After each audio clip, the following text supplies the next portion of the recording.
Hello, I'm Zach. I'm Zubair. And again, we are at Harmony, continuing our discussion from the second word. Harmonically. So, we are on the second word, which where we left off. We were talking at a about, hot point. Yes, a very hot point from which we need to continue. But just to remind, the ayat at the beginning of this chapter was in the name of God, the merciful, the compassionate. The English is those who believe in the unseen, or through the lens of the unseen.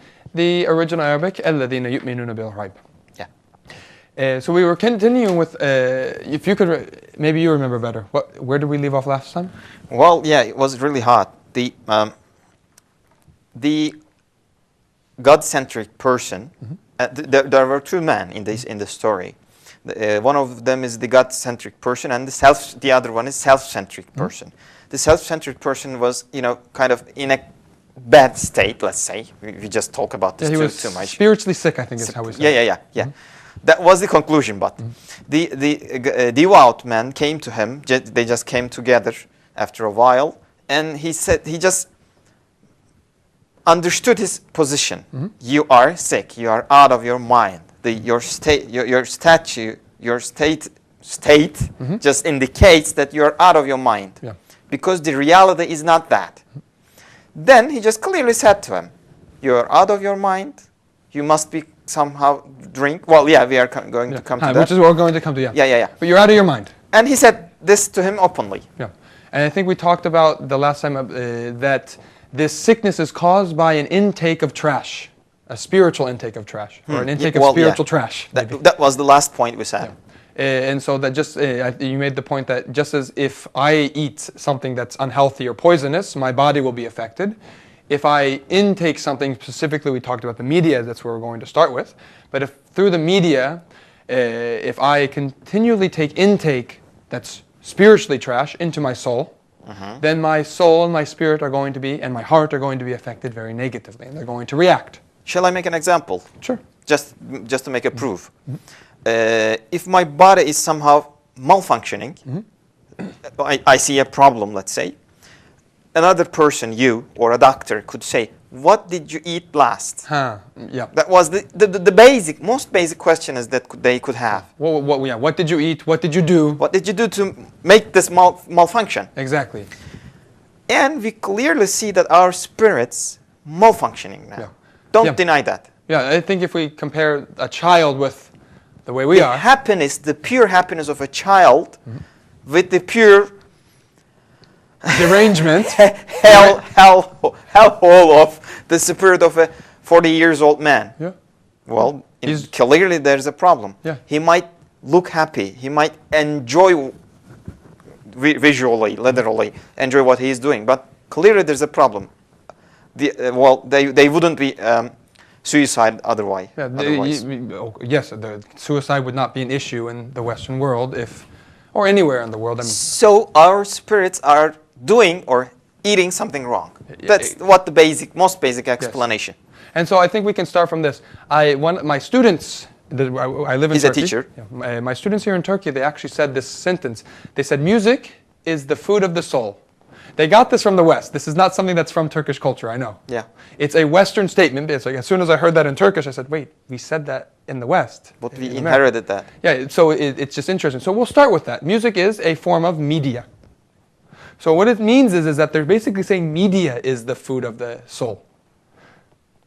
Now, they automatically think that music is good food. If it's food, it's good. They don't. It's healthy. Yes, it's healthy. They don't eat it as much as you can. Yes, exactly. Whatever it is. Yeah. Okay, and that's basically what they were. Because I walked in the class, they were watching a music video of something that I would never watch, and they're like, "But it's music. It's food for the soul." It's like, yeah. Whoops. And some food is healthy, and some food is poisonous. So there are some instances of people who committed suicide after listening some certain music. For example, or we see how it affects our mood. If we're listening, we listen to whatever. People know there's studies. If you go into a supermarket, there's always music playing to encourage people to buy something. That's very known. Yeah. So, okay. So we see that. So when we look at this, yes, media is food for the soul. But is it the food that we should be eating for the soul? Are there other things that are not food for the soul that are maybe better and healthy for us? Is maybe what we should talk about. Not yet. Let's talk about why media itself is bad food for the soul, or at least the media that is dominant today. Not all media, but the dominant media today is basically poison, is my thesis.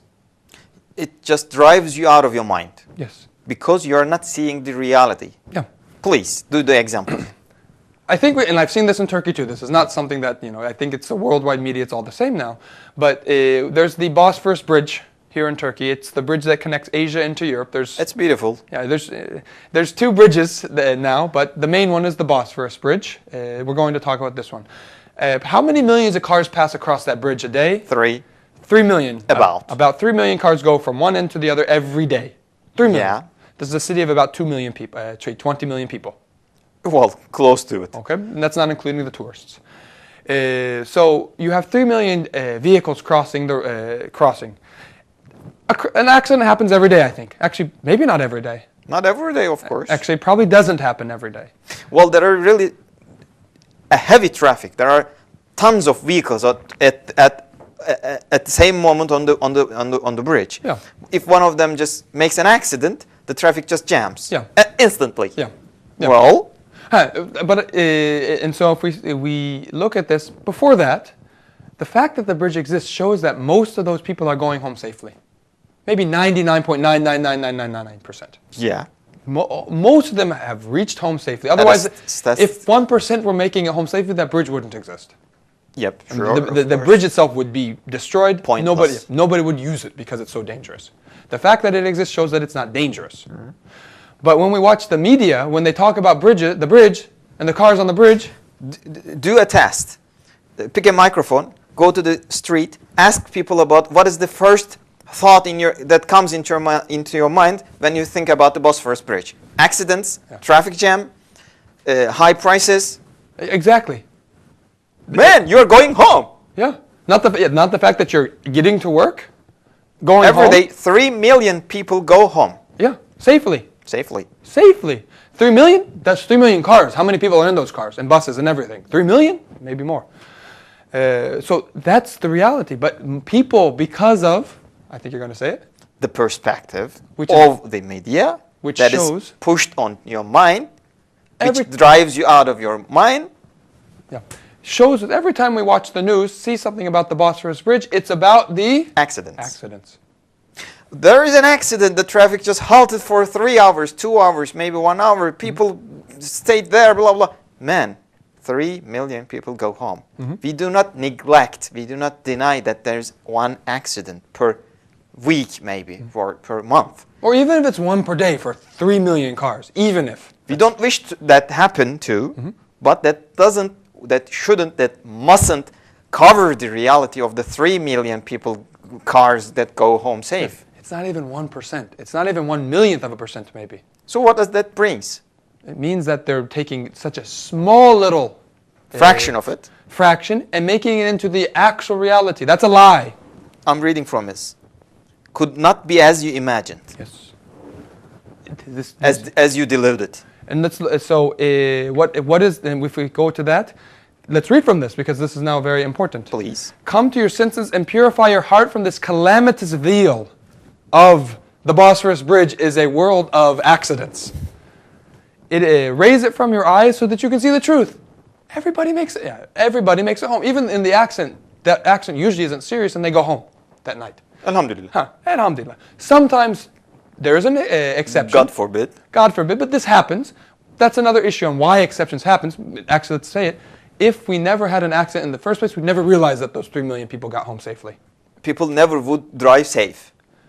Or that too, but no, we wouldn't even realize that people got home safe. Yeah. Well, yeah. I mean, the wisdom of that accident being created is to show that, look, the other people get home safe. Otherwise, it'd just be normal. The first reaction I do, or any people do, when they hear a news of accident that happened on the Bosphorus, they say, oh God, I came home safe. Exactly. So they notice the thing. Yes. So that's if there is a wisdom for that accident, but to take that small little thing and to blow it out of proportion is crazy. It's just changing the paradigm, changing the perspective. Exactly. So see the truth. For the country of an utterly just, compassionate, beneficent, powerful, order-loving, and kind king could not be like you imagined.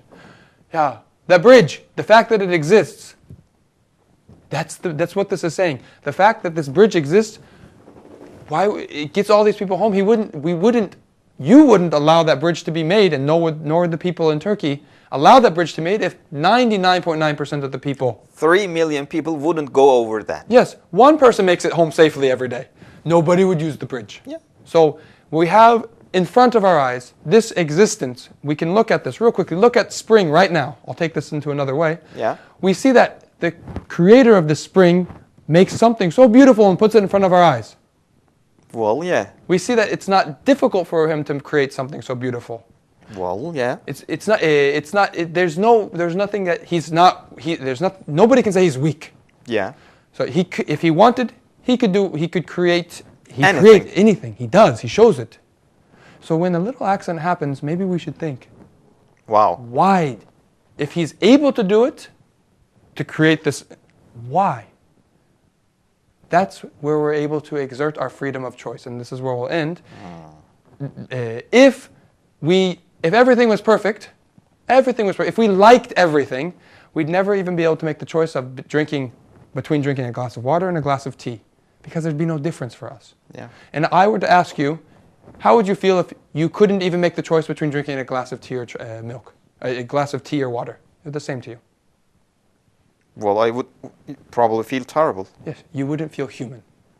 So that's what this is for. I would feel nothing. Exactly. Like nothing. Yes. And so that's what this looks at. Before this goes down another road, let's end it here. Yeah, just let's remind the thing. We just made a comparison. Whatever you eat affects your entity. Mm-hmm. If we eat those whatever these media just produces, our soul, our spirit, is unable to understand the reality, the fact of the reality itself, to see whatever going on around us. Yes, exactly. I think that's a good point to leave off at. Yeah. So, thank you very much. See you next time. Please send anything that you have, questions, comments. We'd love to hear them. Please try to see the reality all the time.